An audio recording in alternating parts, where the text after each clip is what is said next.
সেনাপ্রধান, আপনার কোনো ধোঁকাবাজি, ধান্দাবাজিতে এই ইউটিউবার ভাড়া কইরা লাভ হবে না। আপনাকে খুব স্পষ্টভাবে কিছু জায়গা মানুষের সামনে পরিষ্কার করতে হবে। আসসালামু আলাইকুম। আ ২১ মে ২০২৫ সেনাপ্রধান অফিসারদের উদ্দেশ্যে বক্তব্য দিয়েছেন। আপনারা জানেন গত কয়দিন ধরেই সেনাপ্রধানের নানান ধরনের আ কি বলবো যে বানরের মতো চক্কর খাচ্ছেন তিনি। এই বাদরামি করতে, করতে তিনি বেশ কিছু আ এটাকে বলা চলে যে রাষ্ট্রের যে আইন, সে আইনকেও লঙ্ঘন করছেন তিনি। তো তাকে মনে করতে হবে যে তার মতো কিছু কুলাঙ্গার, কিছু আওয়ামী সেনাবাহিনীর কথায় পুরো সেনাবাহিনী উঠবে বসবে না। কিছু ইউটিউবারকে ভাড়া করে তারপরে তিনি নিজে যা মনে চায় তাই করতে পারবেন। এই দেশের মানুষ আওয়ামী লীগকে আবার ফেরানোর সেই মেজাজে নাই। আমি আ সেই অফিসারদের উদ্দেশ্যে তিনি কি বক্তব্য দিয়েছেন, সেই বক্তব্যটা আপনাদেরকে চুম্বকাংশ শোনাবো। কারণ পুরোটা অনেক লম্বা। তার আগে কিছু কথা বলে নেই যে আচ্ছা, আমি আমার মনে হয় সেনাপ্রধানের এই বক্তব্যটা আপনাদের আগে গুরুত্বপূর্ণ জায়গাগুলো শোনাই। সেটা হচ্ছে আ কর্তব্যরত অফিসারদের উদ্দেশ্যে সেনাপ্রধানের বক্তব্য ২১শে মে ২০২৫। কর্তব্যরত ব্যক্তি ব্যতীত দেশের সকল সেনানিবাস ও জাতিসংঘ মিশনে মোতায়েন সকল সেনা অফিসার এই অনুষ্ঠানে যোগদান করেন। প্রথম অংশে সেনাপ্রধান অফিসারদের উদ্দেশ্যে প্রায় ৩০ মিনিট বক্তব্য রাখেন এবং এরপর প্রায় ১ ঘন্টা ১৫ মিনিট অফিসারদের প্রশ্নের উত্তর দেন। এখানে ২ নম্বরেই বলা হয়েছে, সাধারণভাবে সেনাপ্রধানকে বেশ ক্লান্ত, খানিকটা হতাশ ও স্বভাব বিরুদ্ধভাবে উত্তেজিত দেখা গেছে। তার প্রাথমিক বক্তব্যে তিনি নিরলসভাবে কাজ করে দেশের প্রতি দায়িত্ব পালনের জন্য সেনাবাহিনীর সকল সদস্যকে অভিনন্দন জানান। তবে বিভিন্ন কারণে দেশের শান্তি শৃঙ্খলা সহ সার্বিক পরিস্থিতি সম্পর্কে তিনি হতাশা ব্যক্ত করেন। তার বক্তব্য ও প্রশ্ন উত্তরের পর্বের আলোচনার উল্লেখযোগ্য অংশসমূহ নিম্নরূপ। আচ্ছা, এখানে তিনি বলেছেন আ যে সার্বিকভাবে দেশে একটি অরাজক পরিস্থিতি বিরাজ করছে বলে তিনি উল্লেখ করেন। সময়ের সাথে পরিস্থিতির আরও অবনতি হচ্ছে বলেও তিনি উল্লেখ করেন। আইনশৃঙ্খলা বাহিনী, বেসামরিক প্রশাসন সহ সকল সংস্থা ভেঙে পড়েছে এবং পুনর্গঠিত হতে পারছে না। শুধুমাত্র সশস্ত্র বাহিনী এখানে এখন পর্যন্ত টিকে আছে এবং দেশের স্থিতিশীলতার রক্ষায় কাজ করে যাচ্ছে বলে এই অংশটা খুবই গুরুত্বপূর্ণ। আজকের এই বক্তব্যটা দেওয়ার জন্যই তিনি গত ৯ মাস ধরে, আপনাদের মনে আছে, ১ম এ ঢাকা বিশ্ববিদ্যালয়ে একটা ছেলেকে পাগল সাজিয়ে তারপর মারা হলো। এরপরে সংঘবদ্ধভাবে আপনার ধর্ষণের ঘটনা ঘটলো। এই কয়দিন আগে ঢাকা বিশ্ববিদ্যালয়ে একজন শিক্ষার্থীকে মারা হলো, যে কিনা আ বিএনপি সমর্থক একজন আ ছাত্র ছিল, অর্থাৎ ছাত্রদল সমর্থক। আ এখন এই যে ঘটনাগুলো ঘটিয়ে দেখেন কি করা হলো, ভিসির সাথে মুখোমুখি করা হলো বিএনপিকে। ওইদিকে আপনার ইয়েতে আসিফ মাহমুদের বিরুদ্ধে বিএনপিকে উস্কে দেওয়া হয়েছে সিটি কর্পোরেশনে ইশরাককে বসানোর জন্য। আমি মনে করি ইশরাক এখানে এই জোর জুলুম করে তারপরে বসার জন্য ইশরাক ছ্যাঁচড়ামো করে তারপরে সিটি কর্পোরেশনে বসার মতো ছেলে না। সামনে যদি মেয়র ইলেকশন হয়, কোনো নির্বাচিত সরকার হলে সেইভাবেও তার যাওয়ার সুযোগ আছে। কিন্তু তাকে উস্কে দিয়ে তারপরে আসিফ মাহমুদের বিরুদ্ধে লাগানো হয়েছে। এই জায়গায় একটা বড় ভূমিকা পালন করেছে আসিফ নজরুল। আমি অনেক কিছু আপনাদেরকে কার, কার সাথে কথা হয়েছে সেগুলো উল্লেখ করছি না। তবে এইটুকু আমি আমার তাদের সাথে কথা বলে যেটা দেখেছি যে আসিফ নজরুল ২ দিকে ঢোলের তিনি বাড়ি দিয়েছেন। এই পক্ষকে উত্তেজিত করেছেন, এই পক্ষকে বলেছেন তুমি এটা করো। সো সে সরকারে থেকে ইশরাককে বসতে দেবে না এটা যেমন বলছে, সে আবার ইশরাককে বলছে যে এই সরকারে সে নাম ধরে কয়েকজনের কথা বলেছে যে এই ব্যক্তি নাকি ইশরাককে বসতে দিচ্ছে না। যে কারণে বিএনপি তাদের বিরুদ্ধে এখন ক্ষেপছে। তো এই কাজটা সেনাপ্রধান অনেক আগেই করতে চেয়েছে, অনেক আগে থেকেই চেষ্টা চালিয়ে যাচ্ছে। দেশে একটা অস্থিতিশীল পরিস্থিতি বিরাজ করুক এবং মানুষ ইউনূস সরকারের প্রতি একটা আ বিরূপ একটা পরিস্থিতি তৈরি করে তারপরে তাদেরকে সেনাবাহিনীর কাছে যাতে সারেন্ডার করে যে, "স্যার আপনারাই ক্ষমতা হাতে তুলে নেন।" এই চেষ্টা তিনি ৫ তারিখের আগে ৩ তারিখ থেকেই শুরু করেছে। তার ইচ্ছা ছিল আসিফ নজরুলকে প্রধান উপদেষ্টা করে তারপর একটা সরকার গঠন হবে। আর আসিফ নজরুলকে দিয়ে তিনি যেভাবে চান সেভাবে করতে পারবেন। কিন্তু সেটা সম্ভব হয় নাই। আমি সরকারকে বলব অতি সত্বর ডিজিএফআই এর এই সোর্স আসিফ নজরুলকে দ্রুত সরকারের এই উপদেষ্টা থেকে বহিষ্কার করা হোক। তারপরে তিনি বলেছেন যে ৫ই আগস্ট হতে এ পর্যন্ত দেশের সার্বিক পরিস্থিতি স্থিতিশীল রাখতে সেনাবাহিনী অক্লান্ত নিঃস্বার্থ ভূমিকা পালন করতে সেনাবাহিনী ও সেনাপ্রধানকে টার্গেট করা হচ্ছে বলে তিনি হতাশা ব্যক্ত করেন। সেনাবাহিনী ভালো করেন এই ৫ তারিখের পর থেকে। আপনারা সারা দেশে আপনাদেরকে ম্যাজিস্ট্রেসি পাওয়ার দেওয়া হয়েছে। এই সেনাপ্রধান, এই সেনাপ্রধানের তাদের যেসব উচ্চপদস্থ যেই জায়গা থেকে তাদের মানে কমান্ড করা হয়, সেই জায়গা থেকে আমি অন্তত ২০ জন মেজর, ক্যাপ্টেন তাদের সাথে কথা বলে শুনেছি যে তাদেরকে কাজ করতে দেওয়া হয় না। তারা বলছে, "ভাই আমাদেরকে রাস্তায় কেন নামিয়েছে আমরা জানি না। আমাদের সব পাওয়ার আছে কিন্তু আমাদেরকে কোনো কিছু" অস্ত্র উদ্ধার করতে পর্যন্ত তাদেরকে দেওয়া হয় না। অস্ত্র উদ্ধার করতে গেলে আমি দক্ষিণবঙ্গের যেকোনো একজন অফিসারের কাছ থেকে শুনেছিলাম যে, "ভাই আমরা অস্ত্র উদ্ধার করতে যাই, আমরা তো এটা আগে আমাদের রিপোর্ট করতে হয় এবং যেখানে রিপোর্ট করে এর বাইরে অন্য কেউ জানার কথা না। কিন্তু তারা অস্ত্র উদ্ধার করতে যখন যায়, যেয়ে দেখে যে ৫ মিনিট আগে, ৩ মিনিট আগে, ২ মিনিট আগে তিনি পলাতক। তার মানে যাদেরকে তারা রিপোর্ট করছে তার অফিসারদেরকে, তারা এটা জানিয়ে দিচ্ছেন যে, "এখান থেকে সরে যাও।" আওয়ামী লীগের এই লোকজনকে তারা এইভাবে বাঁচাচ্ছে। আচ্ছা, এরপরে বলা হয়েছে যে জাতিসংঘ কর্তৃক জুলাই-আগস্ট বিষয়ে যে প্রতিবেদন তৈরি করা হয়েছে তাতে সেনাবাহিনীর কোনো বক্তব্য নেওয়া হয়নি। ডক্টর ইউনূস এটা নিতে দেয় নাই জাতিসংঘকে। মানে জাতিসংঘ যেই রিপোর্ট দিয়েছে সেই রিপোর্ট সেনাপ্রধানের পছন্দ হয় নাই। উনার কাছে দিলে উনি আরেকটু সুন্দর কইরা করতেন। এইখানে সেনাবাহিনীর কোনো সমস্যা ছিল না, সেনাবাহিনী কোনো কিছু করে নাই, সেনাবাহিনী গুলি করে নাই, এগুলো জামাত শিবিরের লোকজন সেনাবাহিনীর পোশাক পরে, বিডিআর এর পোশাক পরে গুলি করেছে। এটা উনি বানায় ফেলতেন। যে কারণে উনার ওটা পছন্দ হয় নাই। তারপরে তিনি বলেছেন সংস্কারের বিষয়ে। তিনি সংস্কার চান। তবে তিনি যেভাবে চান, সেইভাবে এই সরকার করছেন না।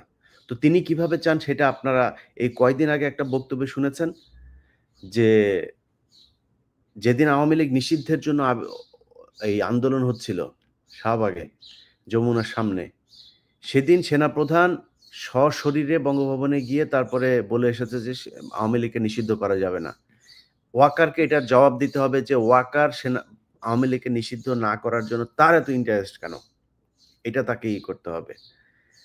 তারপরে সে সরকারের এই সংস্কারের ভেতরে কয়দিন আগে আপনি হাসনাতকে আপনারা জানেন যে ডেকে নিয়ে যেয়ে তারপরে থ্রেট করা হয়েছে। যে তোমরা বেশি বুঝো না, বেশি ফাল পাইরো না, হ্যাঁ? সেই পোস্ট আপনারা দেখেছেন। যদিও সেটাকে পরবর্তীতে সার্জিস এবং আ অন্যান্যদেরকে দিয়ে এটা কিছুটা ব্যালেন্স করার চেষ্টা করেছে, সেটা তারা করতে বাধ্য হয়েছে। সেনাপ্রধানকে জবাব দিতে হবে, হাসনাতকে ডেকে নিয়ে আওয়ামী লীগ নিষিদ্ধ করা যাবে না, এই দায়িত্ব সেনাপ্রধানকে কে দিয়েছে? মানবিক করিডোরের মতো স্পর্শকাতর ও ঝুঁকিপূর্ণ সিদ্ধান্ত নেওয়ার এখতিয়ার বর্তমান সরকারের নেই বলে তিনি উল্লেখ করেন। তিনি বলেন, শুধুমাত্র একটি নির্বাচিত রাজনৈতিক সরকারই যথেষ্ট পদ্ধতি অনুসরণপূর্বক এরূপ সিদ্ধান্ত নিতে পারেন। তিনি করিডোরের বিশাল একজন বিরোধী মানুষ।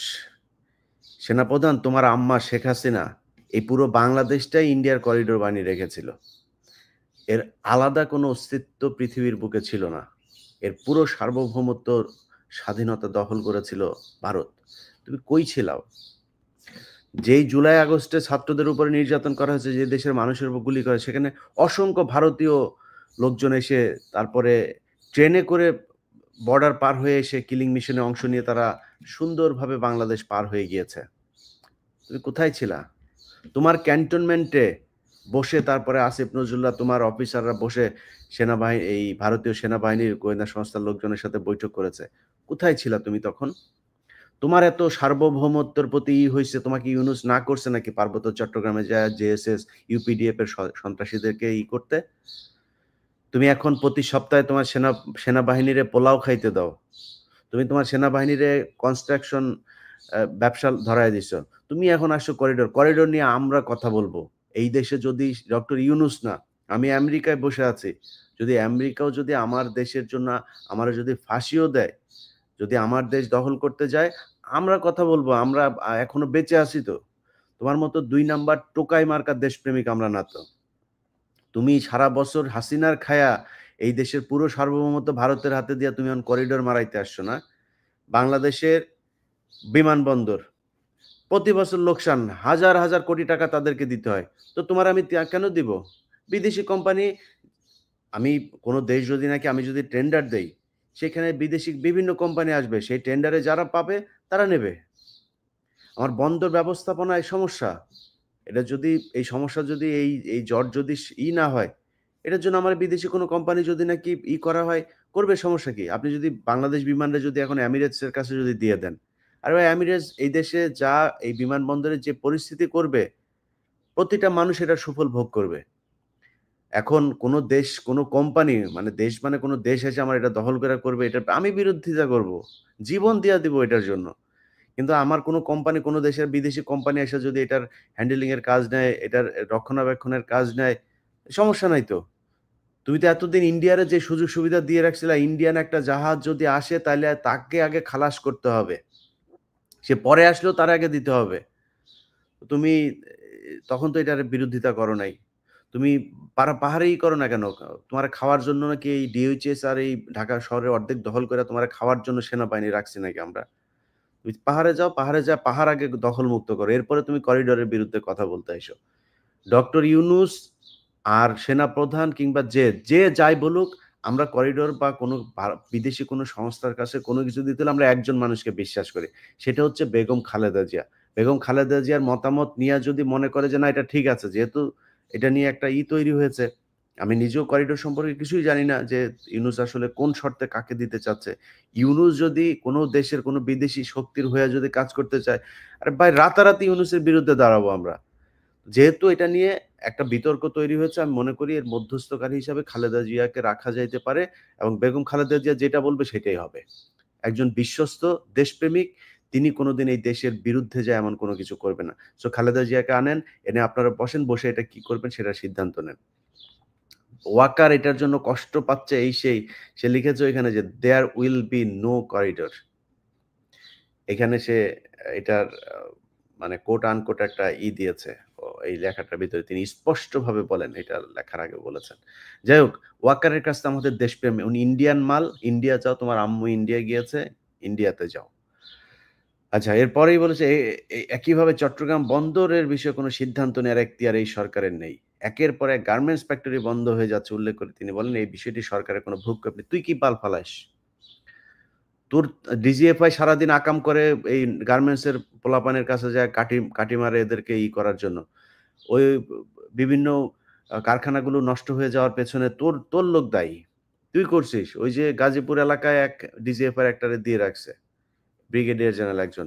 এটা ছিল আত্মীয়। ওই সিলেটের ওই যে এক আছে না? ওই যে মাগুর একটা আছে না আপনার লন্ডনে? পৌরসভার মেয়র বা কিছু একটা ছিল। তার আত্মীয়। তার সাথে ছবি-টবিও আছে। আমার কাছে আছে ওগুলো। তারে নিয়ে এসে দিয়েছে। তো এরা তো সারাক্ষণ এই গুটিবাজি করে। গুটিবাজি করে অস্থিরতা করে। এখন আজকে সে এখানে বলেছে যে এটা করছে। তোমারে ম্যাজিস্ট্রেসি পাওয়ার দেওয়া হয়েছে না, তুমি সরকার। সরকারের পার্ট তো তুমিও। তোমারে সরকার তো সেই দায়িত্ব দিয়েছে। তুই ওখানে না যায়ে তুই এনে গুটিবাজি করিস সারাদিন ভারতের সাথে। তোর বউর ফোন দিয়া তুই সারাদিন শেখ হাসিনার সাথে আলাপ মারিস কেন? তোর ওইজন্য তোর সেনাপ্রধান বানানো হইছে নাকি? তারপরে বলেছে যে গত ২০ মে ২০২৫ তারিখ রাতে অনুষ্ঠিত সভায় এর পূর্ব রাতে সেনা ভবনে কোনো গোপন সভা হয়েছিল কিনা এ বিষয়ে সরকার কর্তৃক জিজ্ঞাসিত হন বলে সেনাপ্রধান উল্লেখ করেন। মানে তো ওনাকে সেনাপ্রধান, এই রাষ্ট্রপ্রধান ডক্টর ইউনূস জিজ্ঞাসা করেছেন। সেনাপ্রধান যেকোনো সময় অর্পিত দায়িত্বের খাতিরে সভা আয়োজন করতে পারেন। তোমার শেষ কোনো সময় সরকার প্রধান জিজ্ঞাসাও করতে পারেন।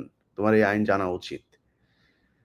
তারপরে আহ খুব মজার একটা কথা তিনি বলেছেন যে গত ৯ মাস ধরে সেনাপ্রধান হিসেবে অভিভাবকহীন হয়ে রয়েছেন বলে তিনি কয়েকবার উল্লেখ করেন।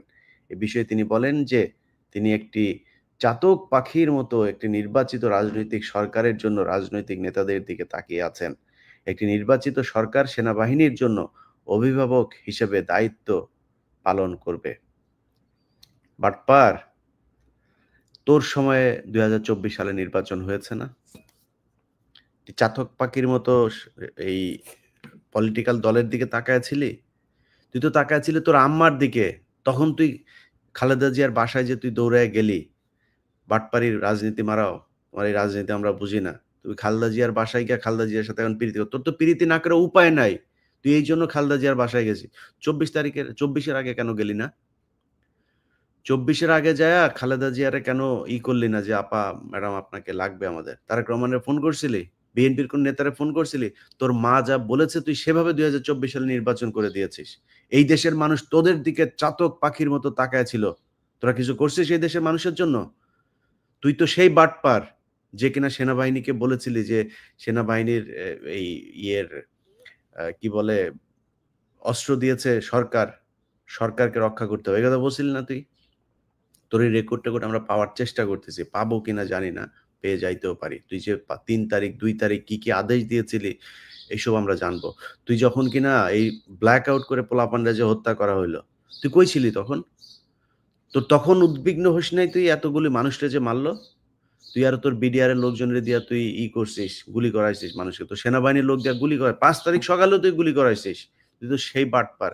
তুই এখন আসছিস চাতক পাখির মতো রাজনৈতিক দল ইলেকশন করবে সেটার জন্য তাকায়। মানে যদি একটা নির্বাচিত সরকার আসে ইউনূসরে এখান থেকে সরায় দেয়, তাইলে তোমার সুবিধা হবে গুটিবাজি করতে, তাই না? এইজন্য এখন নির্বাচিত সরকারেরে তাড়াতাড়ি আনার জন্য চেষ্টা পায়তারা করতেছ। সব লোকজনের কিনে নিয়া এখন তাদেরকে দিয়ে করতেছ। এগুলি আমরা খুব ভালো করে বুঝি। যাই হোক, প্রিয় দর্শক, এরকম লম্বা বিশাল ফিরিস্তি আছে। আমি আপনাদের সামনে বিষয়টা খুব জরুরি এইজন্য দ্রুত জানানোর চেষ্টা করলাম। বাংলাদেশের মানুষকে সজাগ থাকতে হবে। বিশেষ করে বিএনপির ভাইদের কাছে অনুরোধ, দেখেন সামনে নির্বাচন হবে, নির্বাচন হইতেই হবে। এটা ডক্টর ইউনূসও বলেছেন জুনের বাইরে নির্বাচন যাবে না। আপনাদেরকে এই সেনাবাহিনীর এই ডিজিএফআই এরাই নানান ধরনের কথাবার্তা বলে আপনাদেরকে উদ্বিগ্ন করার চেষ্টা করবে। আপনাদেরকে একটা সিদ্ধান্তহীনতার ভেতরে নিয়ে যাওয়ার চেষ্টা করবে। আপনাদেরকে মাথায় রাখতে হবে এই দেশের মানুষ নির্বাচন চায়, রাজনীতি। আমি নিজেও চাই খুব দ্রুত একটা নির্বাচন হোক এবং সেই নির্বাচন আমার বিশ্বাস ডক্টর ইউনূস দেবেন। এবং ডক্টর ইউনূস এমন কোনো জিনিস করে যেতে পারবেন না যেটা বাংলাদেশের সরকার চায় না। আপনারা তাদের সাথে আলোচনা করুন। কিন্তু এই সেনাপ্রধানকে আপনাদের বুঝতে হবে যে এ হচ্ছে ইন্ডিয়ান মাল, আওয়ামী লীগের মাল। এই আওয়ামী লীগের মালের কথাবার্তা শুনে আপনারা সরকারের বিরুদ্ধে কোনো ধরনের উস্কানিমূলক বক্তব্য, কার্যক্রম কোনো কিছু করবেন না। এটাই আমাদের প্রত্যাশা। ছাত্র ভাইদেরকে বলবো, ভাই দেখেন আপনাদের হাতে এখনো সময় আছে। আপনাদেরকে প্রমাণ করতে হবে যে আপনারা আসলে দেশপ্রেমিক।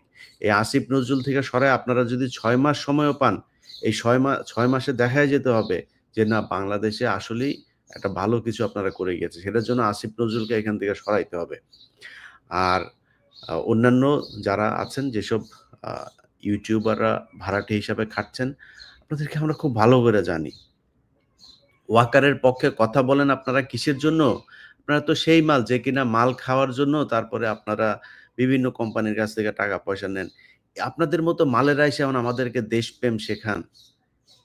সেনাপ্রধানের মাসিক বেতন নিয়া তারপরে আমাদেরকে এখন দেশপ্রেম শিখাইতে আসিস? তোরও পেছন দিয়া ঢুকাবে শালার তুই জানিস না তুই যে দেশে কয়দিন পরে যাবি? যাওয়ার পরে তারপরে তোরেও তো পেদাবে। তুই সেনাপ্রধানের ফাঁদে পা দিয়েছিস ২,৭০,০০০ ৳৮০,০০০ বেতনের জন্য। ১ম জায়গা বিডিআর এর বিচার নিশ্চিত করতে হবে। তাইলে বুঝবো আপনি দেশপ্রেমিক। আওয়ামী লীগের যেসব লোকজন এখনো ডিওএইচএস এ পলাতক আছে, যাদেরকে আপনি লুকিয়ে রেখেছেন, আপনার অফিসাররা লুকিয়ে রেখেছে, তাদেরকে বের করে আইনের মুখোমুখি করতে হবে। সেনাবাহিনীকে ম্যাজিস্ট্রেসি পাওয়ার দেওয়া হয়েছে, সারা দেশে সাঁড়াশি অভিযান চালান। অভিযান চালায় আওয়ামী লীগের লোকজনকে ধরেন। কারা এতদিন অস্ত্রবাজি করেছে, মামলার আসামি কারা তাদেরকে ধরেন। আপনারা কোনো কিছুই করেন না। আপনি উল্টা বলছেন সরকার, আপনারে কি ব্যারাকে রাখা হয়েছে নাকি? আপনাকে ম্যাজিস্ট্রেসি পাওয়ার দিয়ে বাইরে রাখা হয়েছে। আপনি কারে দোষ চাপান? আপনি প্যারালাল গভর্নমেন্ট হিসাবে আপনাকে কাজ করার ক্ষমতা দেওয়া হয়েছে। আপনি এসে ইউনূসের উপরে দোষ চাপাচ্ছেন। যাই হোক, আমরা বিষয়টি নিয়ে প্রচন্ড রকমের উদ্বিগ্ন আমরা নিজেরাও। সো আমরা দেশবাসীকে বিষয়টা পরিষ্কার করার চেষ্টা করেছি আমি আমার জায়গা থেকে। আশা করি আপনারা বুঝতে পেরেছেন। সবাইকে সজাগ থাকতে হবে প্রতিটা মুহূর্ত পর্যন্ত। যতক্ষণ না পর্যন্ত বাংলাদেশে একটা নির্বাচিত সরকার না আসছে এবং সেই সরকারের নেতৃত্বে যারা থাকবে তারা যতক্ষণ স্যাটিসফাইড না, আমি যদি ছোট করে বলি যে তারেক রহমান দেশে যায়নি এখন পর্যন্ত। কেন যায়নি? আপনার কি মনে হয় তারেক রহমান ইউনূসের ভয়ে যায় নাই? এই সেনাপ্রধানের ভয়ে যায় নাই। তারেক রহমান আপনাদের কাছে ভাই, অনেকের কাছে আমার মনে হইতে পারে যে আমি এখন হয়তোবা আপনার কারো পক্ষে, ভাই আমি কারো পক্ষে যে কথা বলি না এটা কয়দিন, মানে যখন একজন আজকে বলেন তার পক্ষে বলি, পরশুদিন বুঝতে পারেন যে না এ তো আসলে এর লোক না। সো আশা করি দিন শেষে বুঝতে পারবেন। ভাই বিশ্বাস করেন বাংলাদেশে যদি নাকি একটা নির্বাচিত সরকার আসে এবং সেটার প্রধান যদি নাকি তারেক রহমান হন, আমি আপনাদেরকে কথা দিলাম, মানে আমি আমার নিজের জায়গা থেকে আমি যতটুকু বুঝতে শিখেছি তারেক রহমানকে, বিএনপির বিগত দিনে যেই সরকার ছিল তার চেয়ে অনেক ভালো কিছু একটা দেখবেন। আমি আপনাদেরকে কথা দিলাম। যদি নাকি খারাপ কিছু দেখেন, যদি অন্যরকম কিছু হয়, লুটপাট হয়, তারেক রহমান বিদেশি কোনো শক্তির হয়ে কাজ করে, আমি বললাম আমি ফার্স্ট পারসন হব যে কিনা আপনাদের সাথে দাঁড়াবো, তারেক রহমানের বিরুদ্ধে দাঁড়াবো। কিন্তু আমি এখন পর্যন্ত তারেক রহমান সম্পর্কে, তারেক রহমানের এখনকার যেই তার চিন্তা ভাবনা, তার যেসব মানুষজনের সাথে তিনি এই রাষ্ট্র নিয়ে কথা বলেন, আমি সেটা থেকে আপনাদেরকে বলছি যে তারেক রহমান একটা ভালো কিছু আপনাদের সামনে, এই এখন আপনি যে বিএনপিকে দেখছেন, বিএনপি এরকম থাকবে না। বিশ্বাস করেন এরকম থাকবে না। বিএনপির অনেক নেতা আছে যাদের উপরে তারেক রহমানের শতভাগ কর্তৃত্ব নাই। যে কারণে অনেক কিছু তিনি করতে পারছেন না। চাইলেও অনেক ব্যাপারে তিনি এখন নিশ্চুপ থাকছেন। তিনি দেশে ফিরলে সেটা দেখতে পারবেন। সো আমরাও চাই, আর যদি জামাত আসে, আমাদের জামাতকে নিয়েও কোনো বড় ধরনের কোনো অভিযোগ নাই যে জামাত এসে তারপরে দেশকে বিক্রি করে দিবে। তাদের কিছু নেতা আছে যারা কিনা রয়ের সাথে কানেক্টেড, নানানভাবে জামাতকে বিতর্কিত করার চেষ্টা করছে। তো এটার ব্যাপারে আমার আ কোনো আপত্তি নাই। তারাও যদি আসে, আমি মনে করি দেশ নিশ্চিন্ত একটা জায়গায় যাবে। যারাই ক্ষমতায় আসুক, বিএনপি কিংবা জামাত কিংবা এনসিপি, আমি মনে করি যে এই দেশ একটা ভালো জায়গায় যাবে। সো সেই দিন পর্যন্ত বাংলাদেশের প্রতিটা মানুষকে নিরাপত্তা প্রহরীর মতো এই দেশকে পাহারা দিতে হবে। আমরা আছি, ইনশাআল্লাহ এই দেশ ভারত, চীন, পাকিস্তান, আমেরিকা কোনো দেশের কাছে নতজানু হয়ে তারপরে থাকবে, এটা আমরা কখনোই ইনশাআল্লাহ হইতে দিব না। সবাই ভালো থাকবেন। আল্লাহ হাফেজ।